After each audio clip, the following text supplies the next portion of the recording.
Ia, tai amanuia lau sunga tawai pa per tatu pokala me masani. Ia, manatu fōi o ala whai mai sio tatu tunu I whangunga le lei uni tai au. Ia, Samoa ere te stala mai se ta po inga. Ma le nofo te talo le o inga renga pa ia le tua. Maro la wala soi fō tawai. Pa tai la manolo mo per tatu li tio.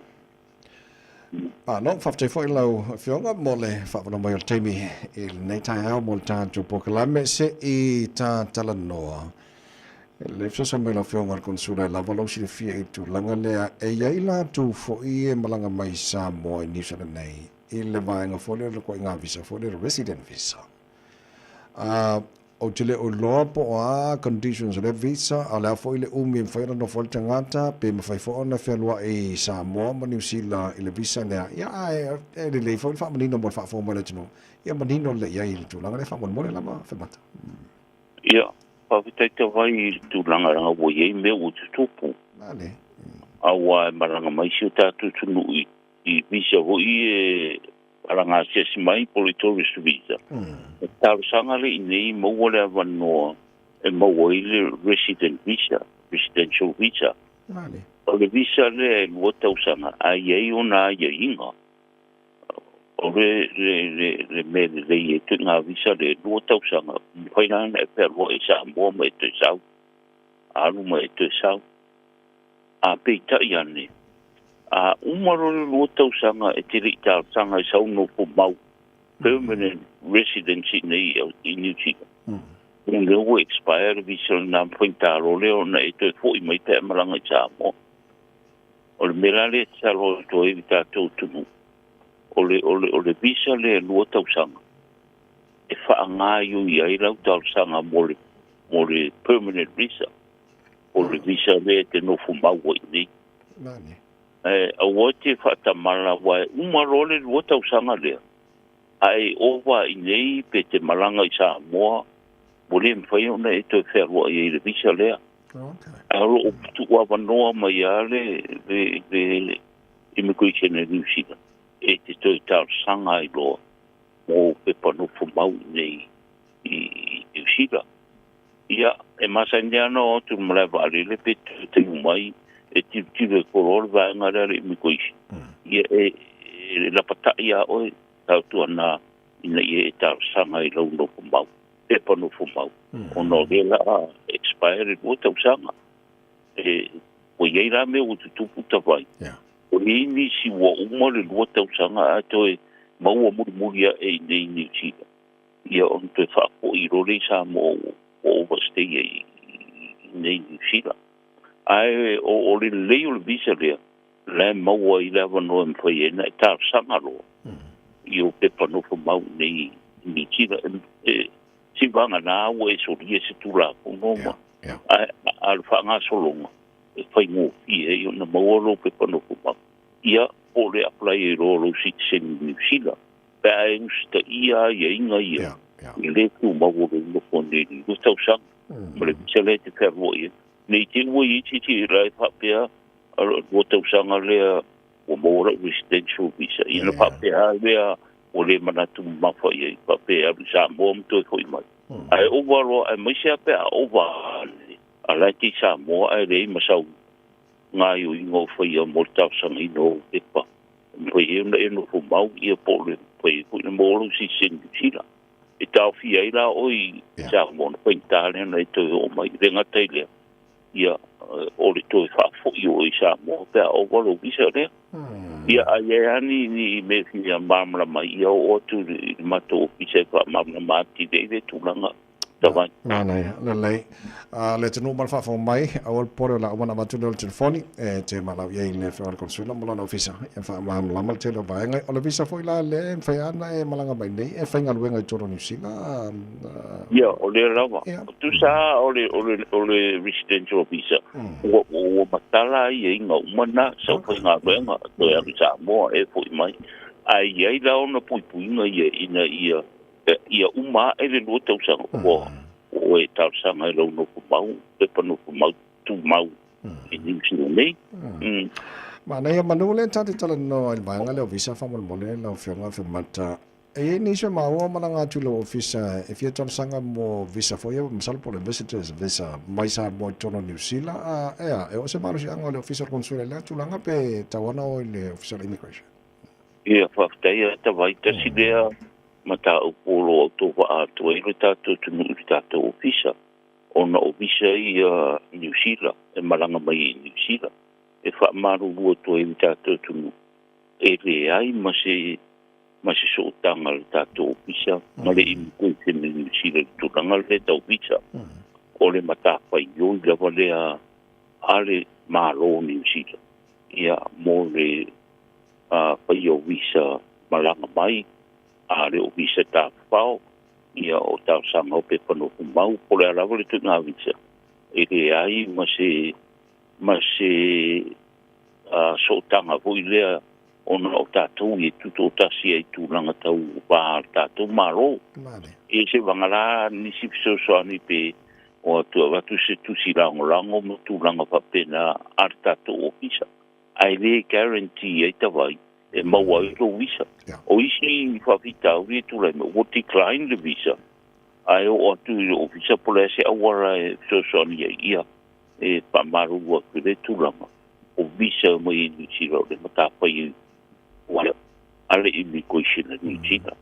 O le ko swani ai tūranga ko e avatu se tusi rango e tala fe ngai mo le tarsanga ino o visa nei New Zealand po na yo matua e se mai tūranga pa pena. Ma lo vai Whenga mata o le na mau nei vai aso ma vai tar bokala me fo le ten pisine le la nga so mai seasonal workers ia pola to whenga le fa pai taimi o mo perto so tainga mala to ia to te fo la to fa fo mal tan to bokala me le ta ma le ta ia ia ma nei vai nga fo e le fa ma so mo la to ma se ia la to le e fo le mala mai fo i ava no to ro sira nei ia fa ta ia vai ta si le tu langa a whaia nao mai i ngā ruenga whawaitei. E me ai ma se awanoa me whaia i o na tue sui le visa wa e i nei tātou whanau lo palanga mai. Ngā te asi lei tua i ai. Ia o na encourage lo rea o e tārsanga o tō visa i me whaia tōnu nopo i nei New Zealand.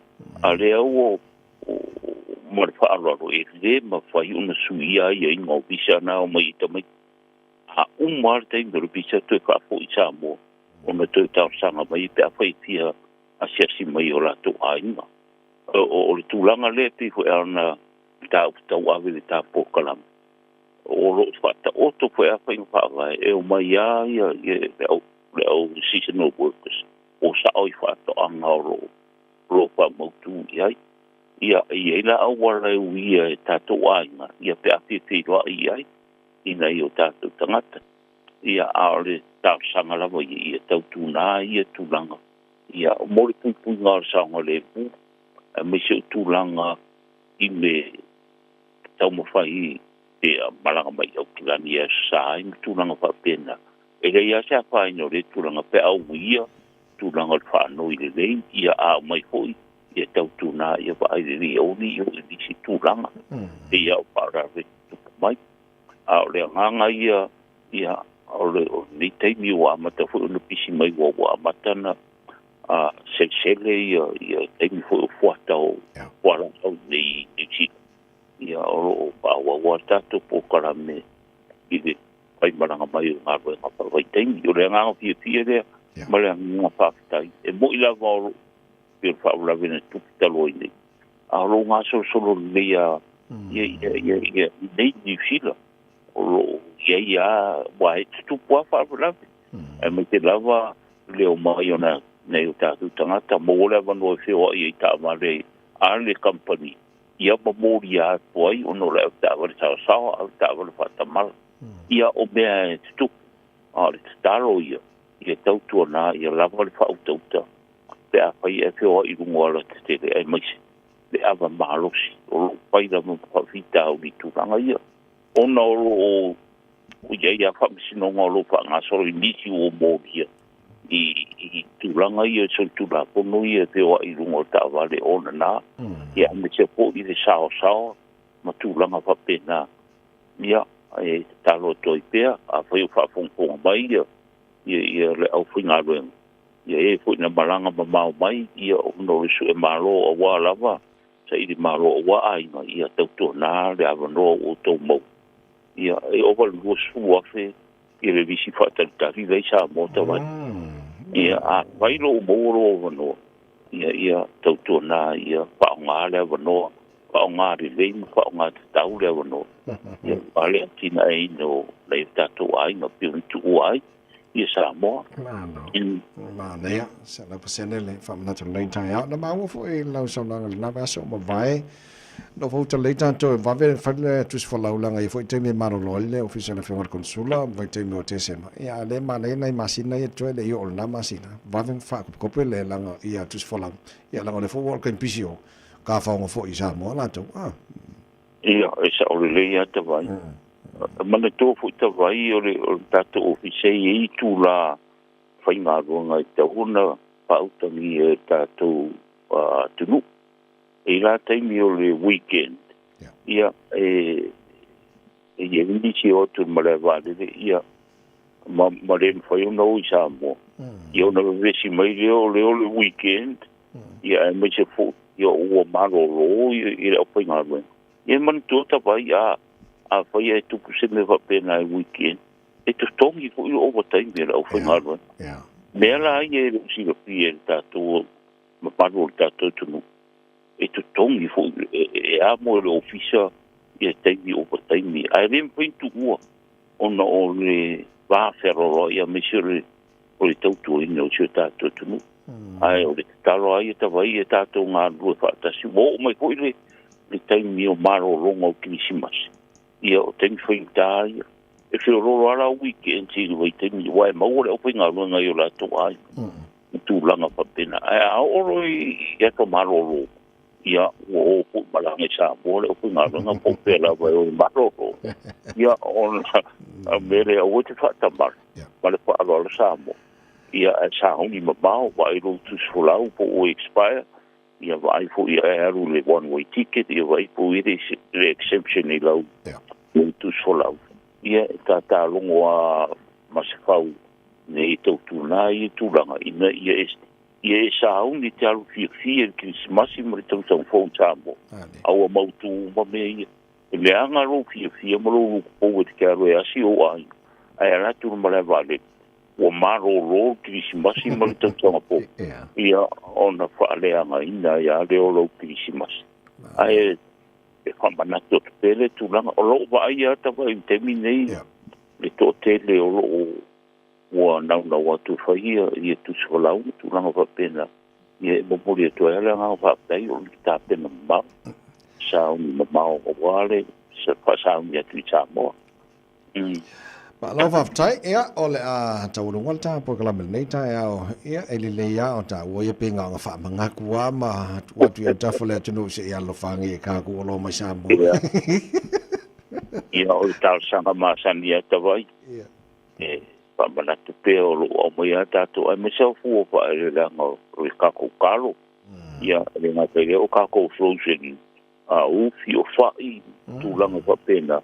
O e si ia e te taro te pēsi o tātou tunu. Ia mana tuane ia ua pa e leanga se tātou tunu. Ia o tau sao ale te maainga. Ia mai se o tātou au whai whatoanga ro ngā rue ma tā pō ia mai se o tātou tunu. Lango nare ngā whaptai o nolo pa i rau. Ia le tau via. Ia mai se o le patawina maro le tunu o pa e ranga mai Samoa. Mahalo fa tai le tūranga tawai. Whaftai tele lava mo le tāpo kalamele nei tai au, la whianga Afemata Lemalu Palusalue Faapo Lemalu. Ia, wanu ia, whaivon nei soro. Ia, whaftai fu mo le awa no tawai. Awa no tuina mai tātou rikio, tātou te patanu ina nei pokola mea wansi o tātou tunu. Maro hori ngā lue. Tai. Tātou tō whiroa, manuia nei ato whenga i mga ruenga. Tai lava. Pato ko ia. Ia, so ko ia, o le whenga Consulate o malo tuto tasu Samoa, i New Zealand nei, le whenga Afemata Lemalu Palusalue Faapo Lemalu. Palau le official le Consulate i le tolu o tolu tasi o tasi lua, tolu o tolu tasi o tasi lua, a wala mai whawhatu o Kilani o Iwa, ko namba na o Kilani, tolu o tolu tasi o tasi lua, tau tō mōrere Samoa Sfoli, mai tolu a